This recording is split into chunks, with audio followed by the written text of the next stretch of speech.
Moss and Judy Woodruff is away. On the NewsHour, Sudan's civil war pour into Uganda, but tensions break out as the fight for scarce resources plague overcrowded villages. The South Sudan border is just about a mile down the road here. Some 500 people each day walk into Uganda. The first evidence they'll have a safe night to sleep are these white tents here put up by the United Nations. All that and more on tonight's PBS NewsHour.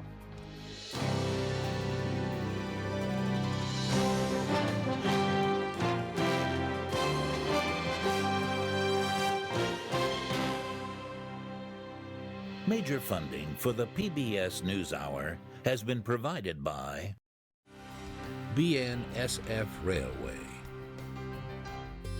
and by the Alfred P. Sloan Foundation, supporting science, technology, and improved economic performance and financial literacy in the 21st century. Carnegie Corporation of New York, supporting innovations in education, democratic engagement, and the advancement of international peace and security at carnegie.org. And with the ongoing support of these individuals and institutions.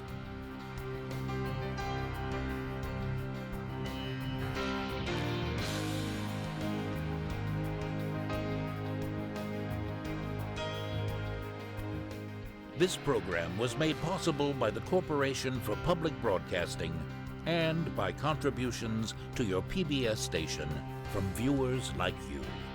Thank you. The White House and House Republicans are celebrating tonight. Today, they pushed through a bill to remake the health care system, something they failed to do back in March. The vote was 217 to 213. Lisa Desjardins begins our coverage. Make no mistake, this is a repeal and a replace of Obamacare. Make no mistake about it. Make no mistake. A dramatic day ended at the White House as President Trump and House Republicans celebrated wrestling out a hard-fought first win in the fight over the Affordable Care Act. We're going to get this passed through the Senate. I feel so confident. As much as we've come up with a really incredible health care plan, this has brought the Republican Party together. Just an hour earlier, the Republicans' American Health Care Act squeaked through with a single vote to spare. As the vote count was read, supporters erupted in cheers. The bill is passed, and without objection, the motion to reconsider is laid upon the table. 20 Republicans and every Democrat voted no. Democrats who've said support of the bill would cost Republicans their seats responded with taunts of, "Hey, hey, goodbye." To North Korea and for other purposes. It was the culmination of days of tension and hours of heated debate. House Speaker Paul Ryan, who just 6 weeks ago was forced to pull an earlier version of the bill, made an emotional plea. A lot of us have been waiting 7 years to cast this vote. Are we going to meet this test? Are we going to be men and women of our word? Are we going to keep the promises that we made? Or are we going to falter? No. Democrats summoned a motion, too, insisting the vote was rushed, short-sighted, and will hurt millions of Americans. Does Trump Care protect seniors and families? Is Trump Care good for our veterans? Is there any caring in Trump Care at all? Just 24 hours earlier, a vote, much less passage, was uncertain. In the end, enough conservatives and a few moderates got on board to put the bill over the top. How did Republicans get those votes? 2 changes. First, a rescue amendment from New Jersey Republican Tom MacArthur. It allows states to waive out of essential benefits like hospital care, spending caps, and requirements surrounding pre-existing conditions. States can only drop those things if they show it would improve the market. That brought some conservative votes, but raised other concerns about people with pre-existing conditions. The answer? Another amendment from Michigan's Fred Upton to add $8 billion to a $115 billion pot of money states can use to help the highest risk patients. Democrats today called that amount a pittance. It is a lie. It is a lie. And let's be honest about it. This does not cover people with pre-existing conditions. And to come on the floor and say it does to try to fool people, well, you may get away with it in the short term. You may get a headline. But I'll tell you, people will figure out soon enough. Republicans countered, charging their opponents were ill-informed. I believe probably the reason they won't vote for it is they don't understand it, because pre-existing conditions are covered. If you have coverage now, nothing in our bill, no matter what would come from the state or anyone else, would lose the pre-existing conditions. There's multiple, but I guess it's just easier to talk your talking point. The bill would have sweeping other effects, repealing Obamacare taxes and adding tax credits of a few $1,000s based on age and income. But the most dramatic changes may be to Medicaid. The bill would cap benefits and phase out the expansion for estimated cuts of $880 billion over a decade. That's one reason the Congressional Budget Office concluded it would mean 24 million more uninsured Americans. Shame! Shame! Shame! Shame! As House members debated the measure inside the Capitol, protesters gathered outside. The bill now goes to the Senate, where it faces an extensive potential makeover and concerns from members of both parties. As for House Republicans, they left the Capitol en masse with smiles, headed to a one-week recess. Lisa will be back as we explore the politics and particulars of the Republican bill after the news summary. In the day's other news, the Senate approved a $1.1 trillion spending bill to keep the government running through September. It had already passed the House. The Senate vote sends the bill to President Trump. There's more defense spending as he wanted, but no funding for the promised border wall. There's word the Trump administration is talking with Iraq about having U.S. troops stay longer. Some 7,000 are deployed there now. Reports today say Prime Minister Haider al-Abadi wants some or all of them to remain even after Islamic State forces are defeated. Russia, Turkey, and Iran agreed today to establish 4 non-conflict zones in Syria. Representatives of the 3 nations signed an agreement at peace talks in Kazakhstan. Some Syrian opposition delegates protested and walked out. Russia, Turkey, and Iran worked out a Syrian ceasefire deal in December, but it collapsed after a few weeks. President Trump signed an executive order today to let churches be more politically active. The White House said it eases enforcement of a ban on tax-exempt religious groups participating in politics, and it mandates unspecified regulatory relief for groups citing religious objections against covering contraception for employees. In a White House Rose Garden ceremony, the president said he's reaffirming a commitment to freedom of religion. For too long, the federal government has used the power of the state as a weapon against people of faith, bullying and even punishing Americans for following their religious beliefs. That's been happening. That is why I am signing today an executive order to defend the freedom of religion and speech in America. The American Civil Liberties Union said later that the order does not actually change much of anything, so the group will not bother to challenge it in court. The president is back in New York this evening for the first time since his inauguration. Hundreds of protesters turned out as he met with the Prime Minister of Australia before speaking at the USS Intrepid, a decommissioned aircraft carrier. The White House also announced he'll travel to Saudi Arabia, Israel, and the Vatican this month. His first overseas trip as president concludes at a NATO summit in Belgium. Former President Obama has weighed in on the French presidential election. He endorsed centrist Emmanuel Macron over far-right candidate Marine Le Pen in a video message posted today on Macron's Twitter account. I have admired the campaign that Emmanuel Macron has run. He has stood up for liberal values. He put forward a vision for the important role that France plays in Europe and around the world. And he is committed to a better future for the French people. He appeals to people's hopes and not their fears. Polls suggest Macron is well ahead in Sunday's runoff vote. The governor of Puerto Rico is vowing no new taxes and no new austerity measures as the territory seeks debt relief. Puerto Rico filed Wednesday to restructure part of the $73 billion it owes. Today, Governor Ricardo Rossello said he'll negotiate with creditors, but he insisted, quote, "I am not going down a road that would force the people of Puerto Rico to make more sacrifices." And on Wall Street, energy stocks sank and canceled out gains elsewhere. The Dow Jones Industrial Average lost 6 points to close at 20,951. The Nasdaq rose 2 points, and the S&P 500 added just 1 point. Still to come on the News Hour, how the health care bill is likely to fare in the Senate.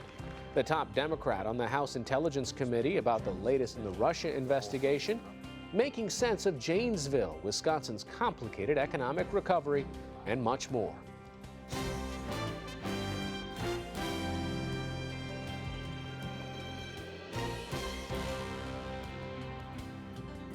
Let's dive a little deeper into the bill passed by the House, what it would change when it comes to coverage and cost, and the politics moving forward.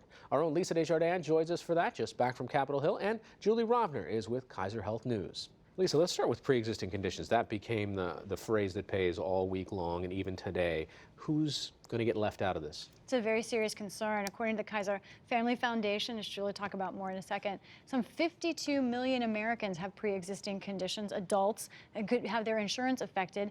The way this works, Hari, is that each state would decide if they want a waiver so that their insurers could opt out of the pre-existing protections, as they're called.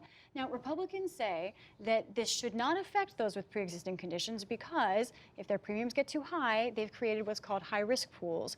They say that will help them, but I spent a lot of time talking to Republicans about this today. They do not guarantee that your premium won't go up if you have pre-existing conditions. Insurers can raise those premiums. The question is, will states actually opt in to do this? And also important, Hari, it's easy to get these waivers under this particular version because if a state applies for it, if the government does nothing, it happens. The government has to actually block the waiver. So a lot of this seems to depend on a state-by-state basis on who decides to continue. Well, absolutely. You know, this is one of the things that the Republicans said. They don't like that health care is being, basically governed from the federal government. They want to turn it back to the states. Now, we should say that states already have a lot of power in the insurance market. They still regulate individual insurance. They still regulate insurance for small businesses. Businesses that operate in multiple states are regulated by the federal government, but that wasn't the Affordable Care Act. That's been the case. One of the things that the Republicans have said is one of our methods to deal with this is creating these high-risk pools. Let's talk a little bit about that. I mean, how would they work? Well, basically, 35 states used to have these high-risk pools, and these are for people who have very expensive conditions at an ongoing problem, and they basically get shunted off into a different pool. That's why they're called high-risk pools.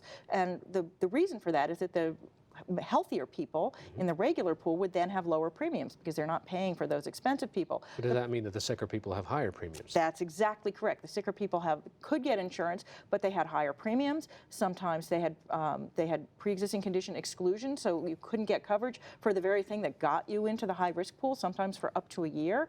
And also a lot of them were underfunded, so they would close to new entrants. There was a pool in Florida that was closed for decades. Lisa? And that's where this money comes in that Republicans added at the last minute, another $8 billion that could go to these high-risk pools to try and help stabilize those premiums. But we have no idea if that's enough money. There is not a CBO score on this bill. We don't know. There's not a CBO score for how much is needed in that kind of national potential high-risk pool. It's a huge question mark. There are many people who say $8 billion is not going to cut it. And we've tried to supplement these high-risk pools in the past few years, and it's come up short. There was a federal high-risk pool as in the transition to the Affordable Care Act, and it closed, I think, more than a year early because it ran out of money. Okay, let's talk a little bit about the essential health benefits. That's also something that's been discussed on something that could really strain the average household or the average family. First, to set the table, what are some of the essential health benefits that have been guaranteed under the Affordable Care Act that are under threat now? It's sort of an unseen skeleton of American health care. We're talking about things like hospital care, being able to go to a hospital, emergency care, the ER, maternity care, preventative care. That could be anything from cancer screenings to right now contraception, depending on how the health agency goes forward. It is also prescription drugs, 10 basics that the Congress under Obamacare said must be in every plan. Now, the way Republicans in the House want it, they want states to be able to waive out of those essential benefits. So now you're creating a market state-by-state basis saying I'm going to have an essential health package that's different from my neighboring state, right? So this is one of the things that Donald Trump confidently said today, that we're going to drive down premiums, we're going to drive down these costs. Is it likely that states will start to offer up these different packages for employers from other places? Well, actually, already states get to pick which, they're called a benchmark plan. It does have to have those benefits, but states can decide on a state-by-state basis what the plan should be modeled as. What this is saying is that it would give insurers the ability to just jettison some of those benefits. Now, they probably wouldn't jettison hospital care and doctor care, but they might, say we're not going to cover maternity care, we're not going to cover mental health care, we're only going to cover generic prescription drugs and not brand name prescription drugs. So then probably premiums would go down, but people who needed that coverage wouldn't have it anymore. But people would be making that choice. this, Republicans argue. They say you could choose to have a bare bones plan. Instead of a Cadillac That's plan. right. One of the biggest numbers in this, $880 billion in cuts to Medicaid. How does that go forward? This is really sort of has been hidden in the debate. This is a tremendous change to Medicaid. For the first time since Medicaid was created in 1965, there would no longer be open-ended federal funding. And we're not just talking about the Medicaid expansion that was in the Affordable Care Act. That would be phased down. We're talking about the basic Medicaid program that pays for maternity care and childbirth for almost half the children born in the United States, and the majority of nursing home care. So that's where the Congressional Budget Office suggested that much of the decline in coverage would come from were states losing money for Medicaid. And when you look at the politics of this, there are senators and there are governors who are not in favor of this. That's right. And I think we're going to pay a lot more attention to the Senate now. They have a real problem in the Senate. And in fact, you talk to some senators who've been around a long time, including the chairman of the Health Committee, the HELP Committee as it's called, Alexander. His office sent me an email tonight. He says that the Senate is going to write its own bill. They're going to start and go their own direction. Medicaid is a big problem, and states with some of the highest Medicaid rates are also states with Republican senators. They are taking that very seriously. Also, Hari, today, 9 of those Republicans who voted no on this bill had districts where Hillary Clinton won the presidential election. So there are real issues for 2018 here. And one of the things that we're also hearing today is that this could affect people who are not in need of the Affordable Care Act or a government plan, people who have private insurance through their employers, which is the bulk of the population. That's right. And, you know, this is a very good example of how complicated this all is. These things are tied to each other, and when you pull one piece of it out, you could inadvertently touch another piece. This is an example. The Wall Street Journal this morning reported that people who have now insurers or employers are required not to offer coverage that has lifetime limits that say if once you have $1 million in claims, you can't do it anymore, you can't cover anymore. It's tied to those essential health benefits. So if the essential health benefits go away, then once again, employer coverage could have lifetime limits. All right, Julie Rovner and Lisa Desjardins, thank you both. Thank you. To help you keep track of the many details, we have a guide to the GOP health care bill on our website. That's pbs.org/newshour.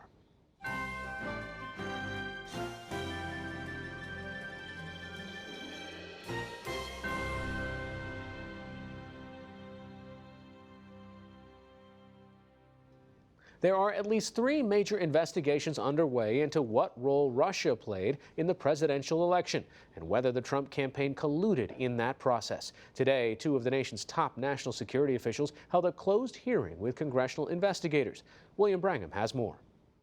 The House Intelligence Committee is one of those investigative bodies looking into Russia's role in the election. And today, the director of the FBI, James Comey, and the director of the NSA, Mike Rogers, briefed that committee on Capitol Hill. Joining me now is the top Democrat on that committee, Representative Adam Schiff from California. Congressman, I can hear in the background there's some protesters there, I take it, protesting the GOP's passage of their health law. We'll talk about that in a minute, but before we get to that, I'd like to talk a little bit about this hearing today. You heard from the head of the NSA, the head of the FBI. I know this was a confidential, closed-door hearing.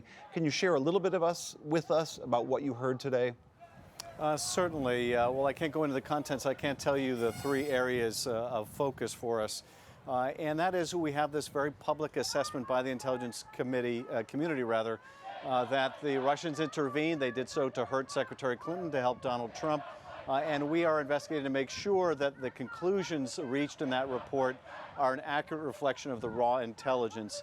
We also want to look at the U.S. government response. Did the FBI, for example, bring the necessary urgency to the task when it discovered the Russians were into computers at the Democratic National Committee and elsewhere? And then finally, and of probably most public interest, we continue to investigate the issue of whether there were U.S. persons, particularly those involved in the Trump campaign, that were somehow colluding or coordinating with this Russian hacking into our democracy. Yesterday, FBI Director Comey testified before the Senate, and he gave a very impassioned testimony, arguing that his investigation, both of Hillary Clinton's email server and of the Russia investigation, was absolutely fair. And he argues he would do it exactly the same way again. Are you confident, from what you heard yesterday and what you heard today, that Director Comey is the right man for this investigation? Well, I have serious questions about the director's testimony yesterday. I disagree strongly with the conclusions and the argument that he was making. I don't think it was at all a choice between speaking or concealing, and the fact the director used such a loaded term like conceal, I think really demonstrated the weakness, frankly, of that argument.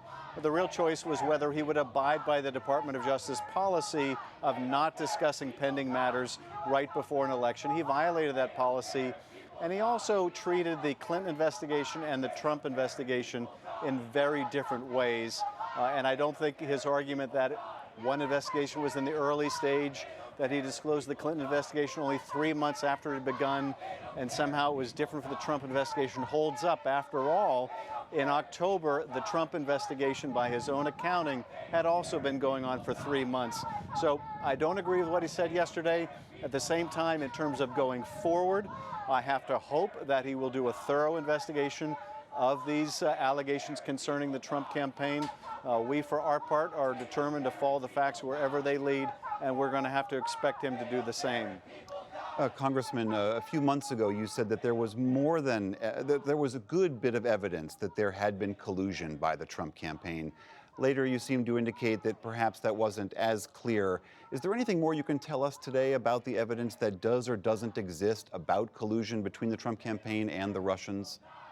Well, what I have said is that I think the evidence of coordination or collusion is not purely circumstantial. Unfortunately, I'm not able to go into the particulars of the evidence, but I thought it fair to characterize, at least initially, where we're starting out in the investigation. I do think that the FBI was justified in opening investigation last year. I think that's not something, when it involves a major presidential campaign, that they do willy-nilly, and I think they're justified in continuing that investigation, but unfortunately I can't go into the particulars. Let's turn to, obviously, that big ruckus that we hear behind you. A huge piece of news today that the GOP was successful in passing their piece of health care legislation. What was your, I know you voted against it, what was your reaction to what happened today?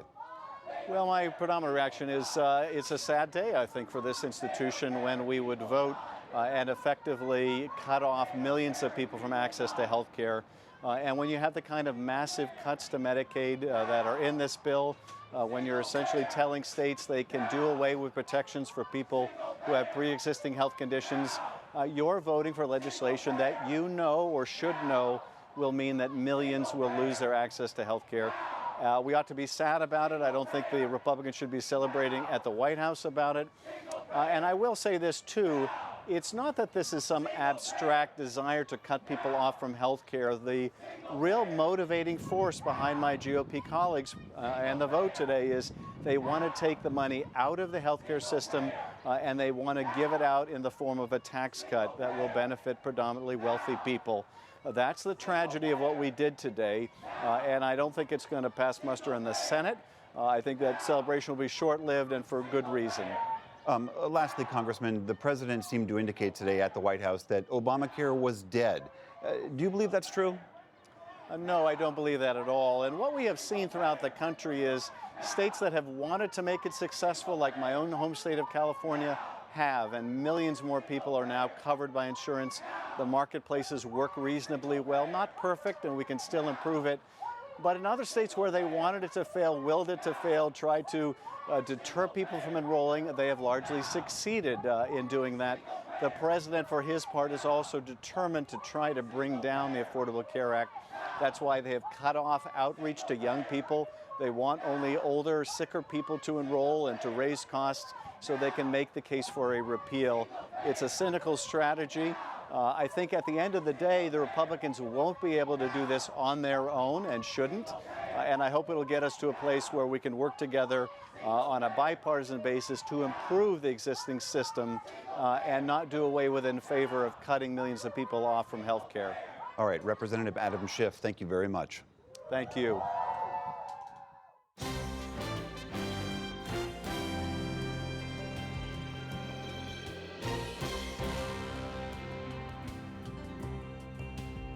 Stay with us. Coming up on the NewsHour, refugees fleeing the world's youngest country now ravaged by civil war. The summer movies you don't want to miss, and a brief but spectacular take from legendary television writer and producer Norman Lear. But first, the story of what happened to Janesville, Wisconsin after its biggest employer shut down. It's the hometown of House Speaker Paul Ryan. Economics correspondent Paul Solomon reports it's part of a series Making Sense, which airs Thursdays on the NewsHour. At Janesville, Wisconsin's Parker High School, there's a room that's unmarked and usually closed. So the Parker Closet is a resource area for students that are struggling financially. And so we offer food, toiletries, clothing, school supplies. All free, all donated. A larder for the hungry, begun surreptitiously by teacher Derry Eastman in 2008, when this proud industrial town of 63,000 was knocked for a loop. General Motors idled the Janesville assembly plant, for nearly a century the area's largest employer. This was the oldest operating General Motors plant in the United States when it shut down. Journalist Amy Goldstein. In 1919, it started making tractors, and in 1923, it began turning out Chevrolet trucks. On Wisconsin, on Wisconsin. For decades thereafter, a job at the plant was a ticket to the middle class. Dave Vaughn went to the plant straight from high school, retired after 35 years. When I hired in 1967, there were approximately 7,200 people that worked there. It was like a small city. It was security. It was good benefits. I had a vested pension. Even by the time the last Chevy Tahoe rolled off the assembly line, there were still 1,200 workers making $28 an hour, all laid off, along with thousands of others at local GM suppliers. I knew a lot of the people down there, families, friends, neighbors. That's a lot of people in one little city of Janesville. Vaughn's son and daughter-in-law both lost their jobs at Lear, which made seats for GM vehicles. I was shocked, and then I guess I was scared. What's next? All of a sudden, we're both unemployed. Financially, what are we going to do? Mike Vaughn's wife, Barb, felt the same, even though the job had taken quite a toll on her. I was working with bolts about that big around and that long, torquing them into the seat. I had surgery on my shoulder, and then I ended up with a surgery on my wrist. So some relief for Barb, none at all for Mike. At the time, I was the labor leader for almost 900 people. And ultimately, I had to be a part of giving the news that the plant is closing. What was that process like? They were angry, they were upset, they were hurt, and they were scared. It was shortly after this that Derry Eastman started slipping day-to-day essentials to formerly middle-class students, now struggling, stressed, and often embarrassed. Some of the kids were, wow, I can't believe this all is in here. And some of them would be very open to taking things. Others would be like, nope, we're okay. About 250 kids made use of the closet, including two brothers who asked for soap and shampoo after their mother's daycare business went bust. Well, when the plant closed, the parents were home. They didn't need a daycare anymore. And so Carrie's daycare center kind of washed up. And I remember realizing this was going to be a huge ripple effect for Janesville. In all, the region lost some 9,000 jobs. Amy Goldstein's book, Janesville, An American Story, is about what came next. This is a story of what choices people made when there were no good choices left, because it was impossible to keep your income and stay working here. Some people chose to stay here and make less money, and some of the GMers chose to work farther away and keep up their standard of living.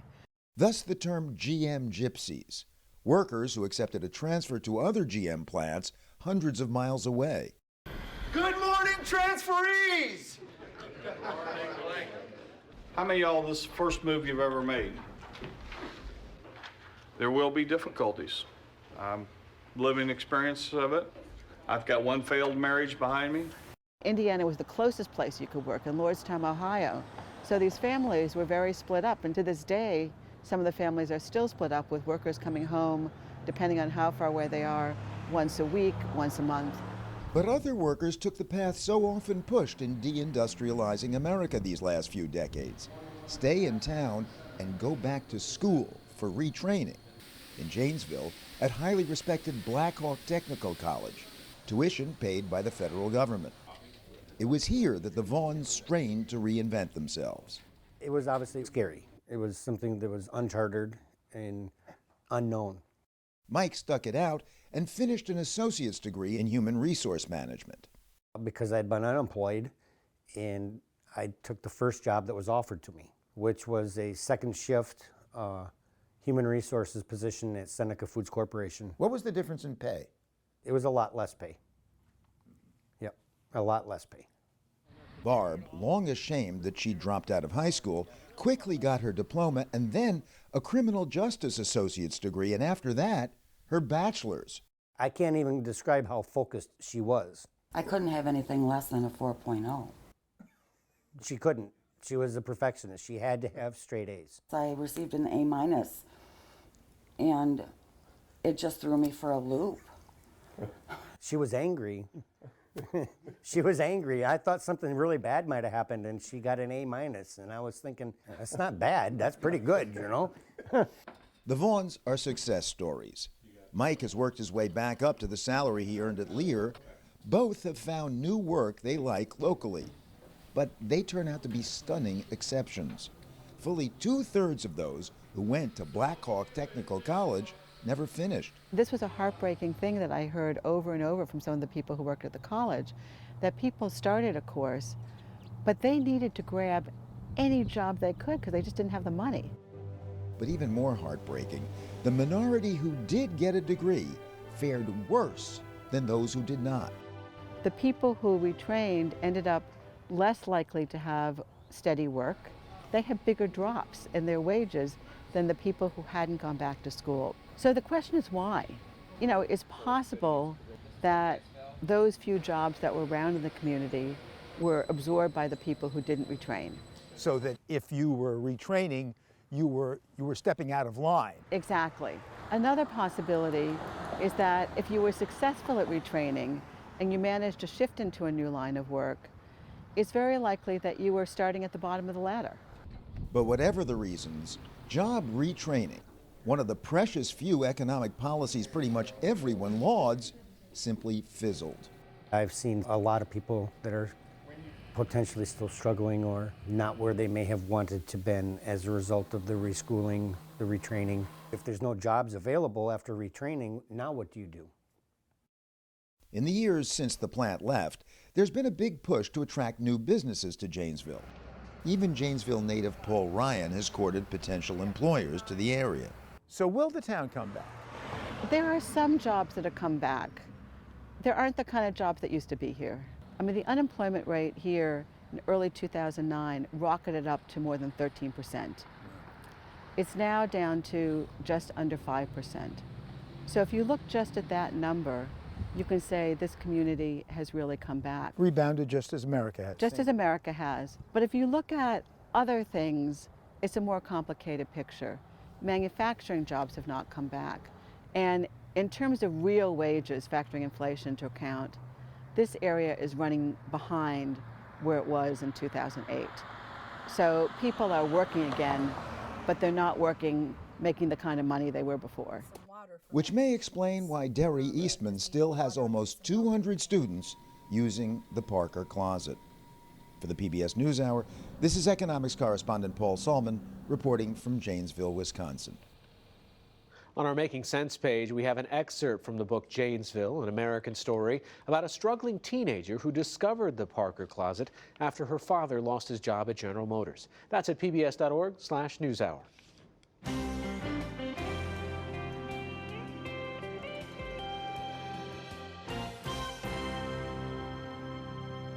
This week we brought you 3 reports from inside South Sudan, a nation ravaged by war, famine, and a place where rape is used as a weapon. Tonight we turn our focus to neighboring Uganda, which has an open door to refugees. But with hundreds, sometimes thousands pouring across the border each day, Uganda's openness is being put to a test. Special correspondent Fred Sam Lazaro reports. On a recent afternoon, refugees from South Sudan sang songs of praise and thanks. These are the newest arrivals from the brutal civil war in their young country. The South Sudan border is just about a mile down the road here. Some 500 people each day walk into Uganda. There's no sign indicating they've arrived. The first evidence they'll have a safe night to sleep are these white tents here put up by the United Nations. Water is provided, but no food. That will have to wait for at least another day when they reach settlement centers to be registered. Some people told us they hadn't eaten for days. These women arrived after a 5-day walk through the bush, found an open spot on the floor, and quickly collapsed in complete exhaustion. Some refugees tell harrowing stories about violence they've seen, much of it ethnically based. The Dinkas is killing us. Yeah, they're killing the Equatorians. Okay, so they're killing you just because you are not a Dinka? Yes. Nearly 600,000 refugees have entered Uganda since July, when new fighting from the civil war erupted, and the flow continues unabated. Bidi Bidi, the world's largest refugee settlement with 300,000 residents, about the size of Pittsburgh, was closed to new arrivals in December to prevent overcrowding.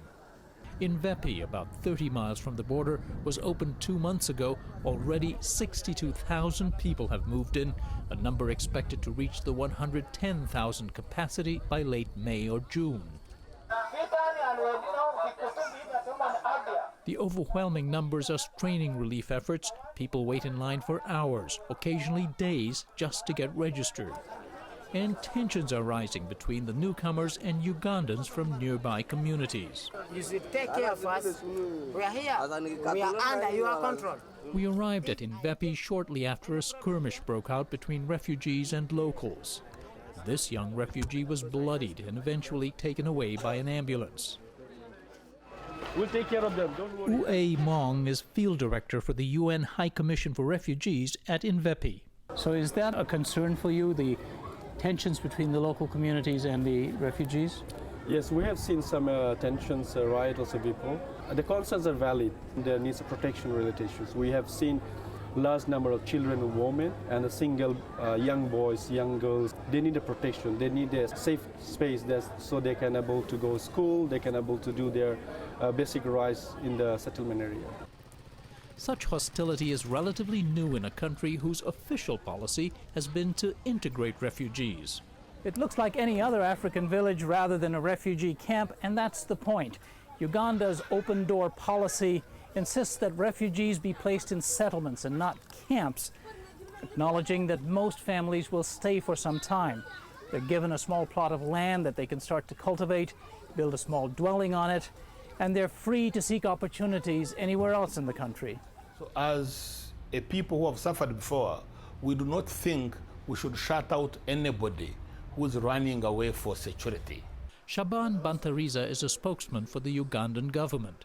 He says his country was itself once an exporter of refugees when it was racked for years by war. Uganda will continue to provide what it can, he says, but the anger expressed by some Ugandans is understandable.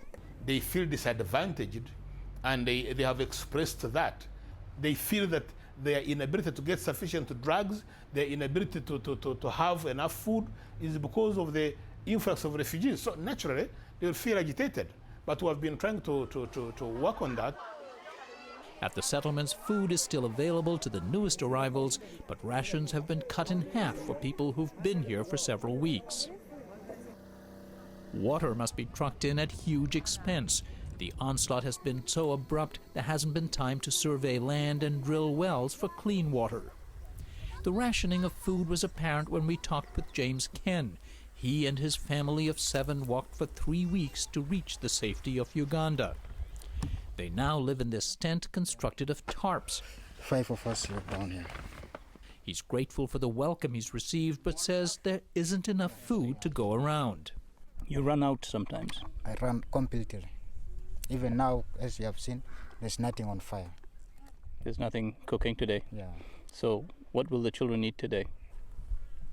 Then I had to run and see some other solution where I can borrow from the neighbors.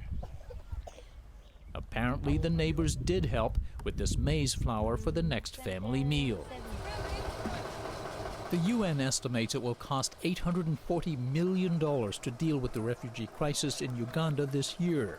But El Kadir Daloum of the UN's World Food Programme says agencies like his are facing a severe shortfall.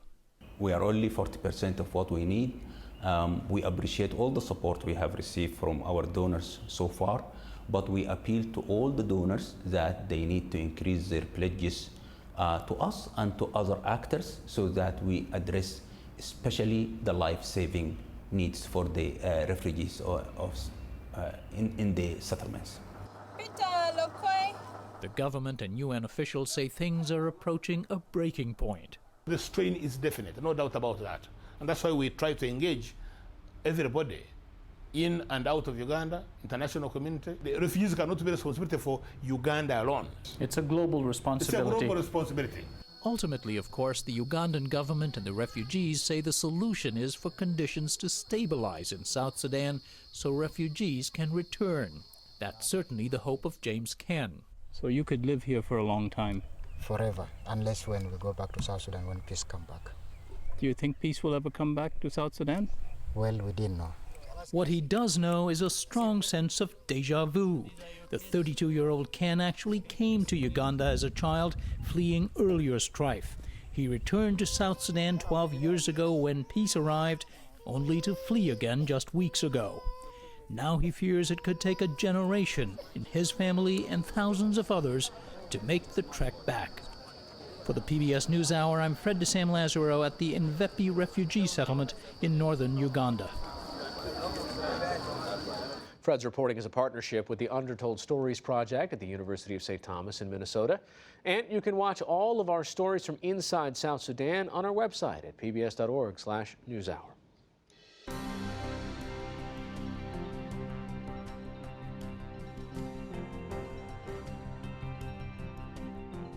It's only the beginning of May, but believe it or not, the summer movie season is upon us and kicks into high gear tomorrow with the release of a big sequel. Jeffrey Brown takes a look at the business model that's driving Hollywood.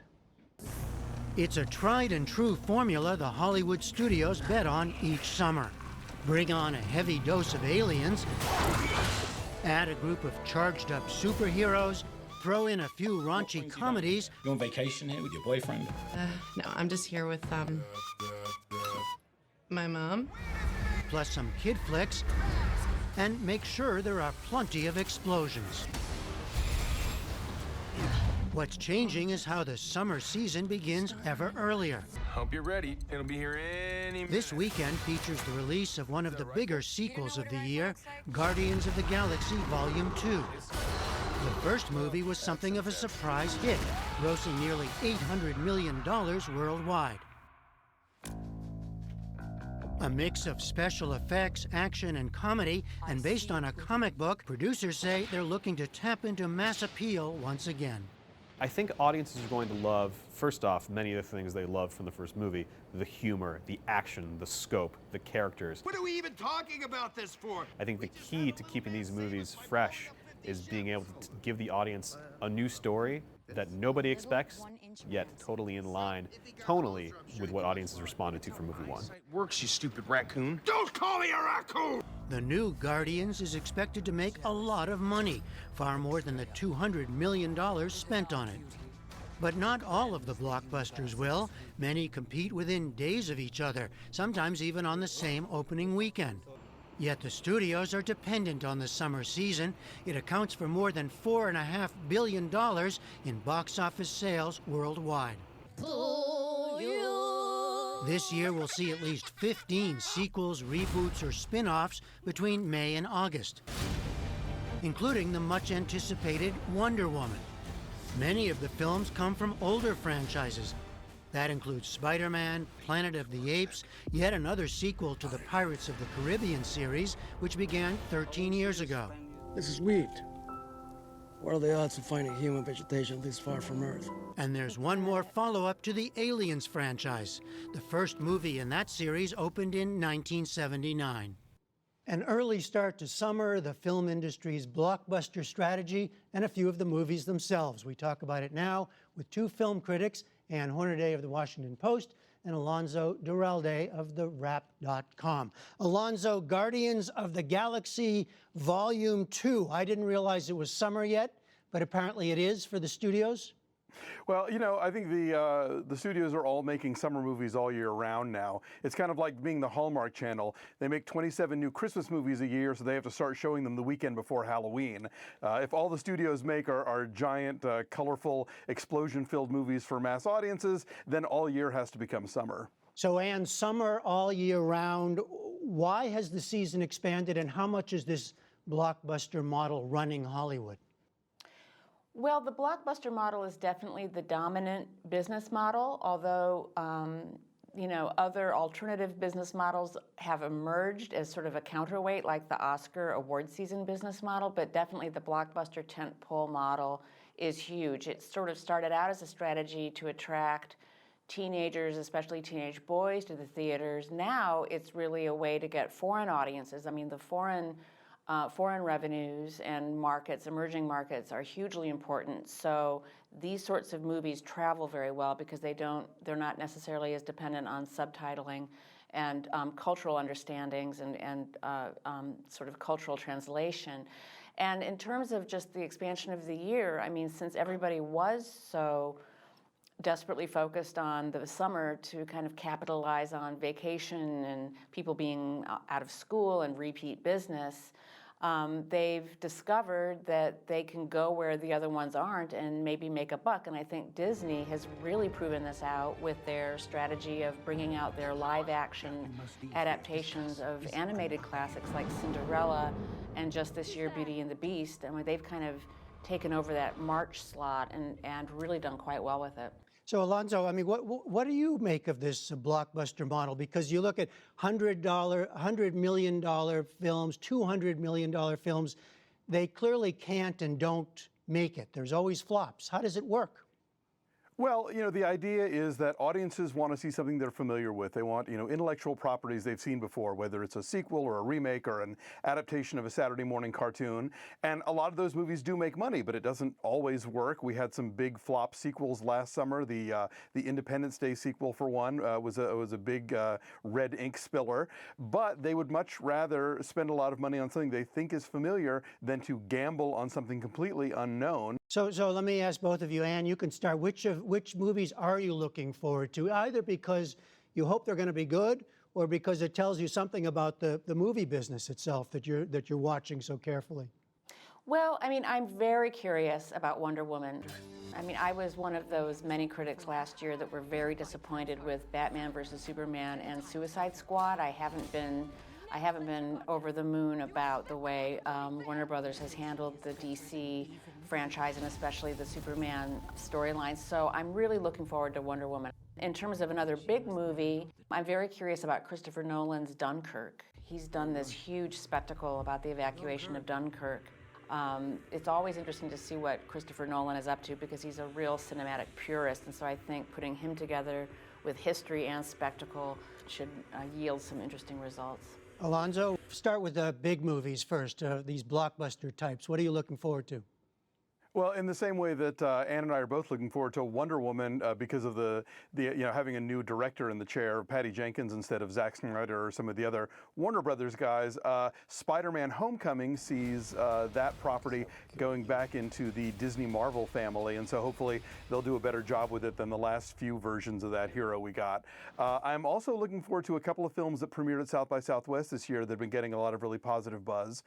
Atomic Blonde, which is an action film starring Charlize Theron, coming off of Mad Max Fury Road, and another driving movie, Edgar Wright's Baby Driver, which got amazing reviews, and people are really talking a lot about that one. So I'm hoping that's going to be something that really adds a little pep to the summer. For those of us who want something less, what can I say, loud, or something a little smaller, perhaps? Ballistic. Yes. What should we look forward to?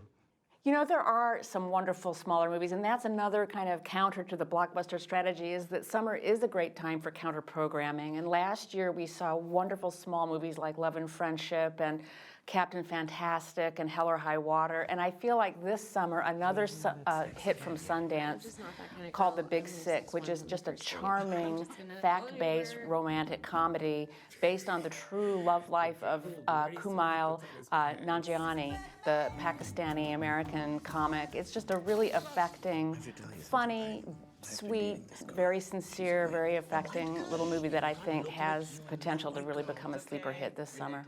Alonzo, you want to give us one, a smaller pick? Yeah, I've got high hopes for Sofia Coppola's The Beguiled. It's based on a novel that was previously turned into a Clint Eastwood movie by Don Siegel back in the 70s, but I suspect that under Coppola's guise, it's going to become more of a film about sort of women in containment, which has been a favorite theme of hers. And it stars Nicole Kidman, Colin Farrell, and Kirsten Dunst, and so I'm expecting a lot. Okay, the all year round summer movie season. Alonzo Duralde and Ann Hornaday, thank you both very much. Thank you. Thank you.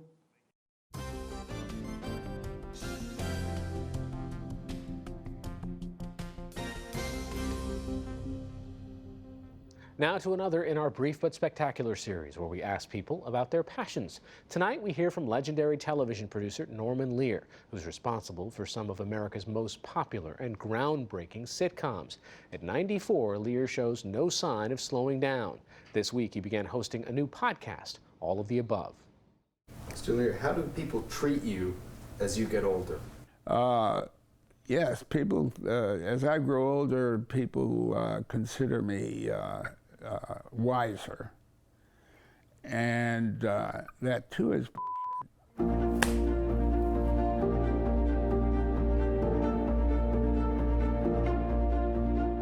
I was a kid of the Depression. My dad, his brothers, they all went belly up. Everybody was broke. The great aunts and grandparents always had an expression that when somebody was making a buck, he was a good provider. A good provider. That was a sound I heard a lot. And all I ever wanted to be was a good provider. Oh, I had seen Carroll O'Connor in a Blake Edwards comedy called What Did You Do in the War, Daddy? And I never forgot his face. He walked in and read, I don't think he finished a page before I knew that was Archie Bunker. I wrote those lines. He gave it his soul. The thing I love about Archie and Edith is they both talked a lot of bullshit. They didn't really know what they were talking about, but they had strong points of view. That's what most of America is about. I love doing plays, because they are plays, in front of a live audience. There develops a chemistry between the individual players and the audience. How does she communicate to people? You see, Robin thinks words are a waste of time, so she speaks with her eyes. Oh. Well, open up wide and let's hear the Gettysburg Address. On the air at one time, there was All in the Family and Maude, The Jeffersons, Good Times, One Day at a Time, The Facts of Life, Mary Hartman, Fernwood Tonight. People used to ask when all that was going on, you know, like you're under a lot of stress. There is stress and there's joyful stress. The stress I was under was altogether joyful. It ended with 240 live people sitting in an audience laughing. Go beat that. It all added time to my life. Hi, I'm Norman Lear, and this is my brief but spectacular take on all the things that made me wind up with the life I've led. You can watch more brief but spectacular videos online at pbs.org/newshour/brief. On the NewsHour Online, the sound of the health care bill passing the House of Representatives tells a fascinating story. You can listen to both parties' reactions in that moment on our website, pbs.org/newshour. And again, to our honor roll of American service personnel killed in Iraq and the Afghanistan conflict. We add them as their deaths are made official and photographs become available. Here in silence are three more.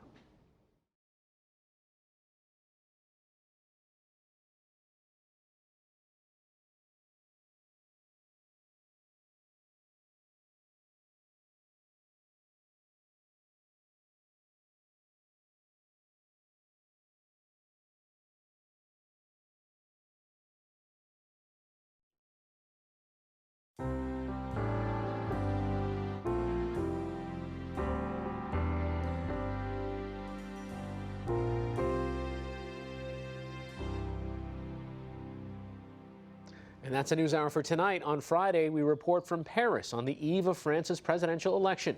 I'm Hari Srinivasan. Join us online and again here tomorrow evening with Mark Shields and Michael Gerson. For all of us at the PBS NewsHour, thank you. See you soon. Major funding for the PBS NewsHour has been provided by BNSF Railway and with the ongoing support of these institutions.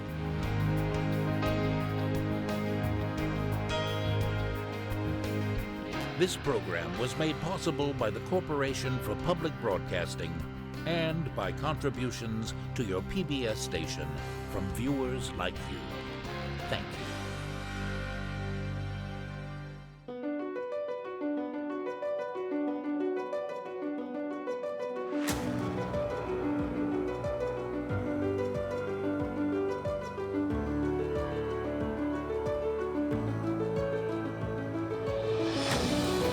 Said you'd favor middle-class tax cuts. Just up here, that's She took me out to those wetlands. I think we're off to a great start.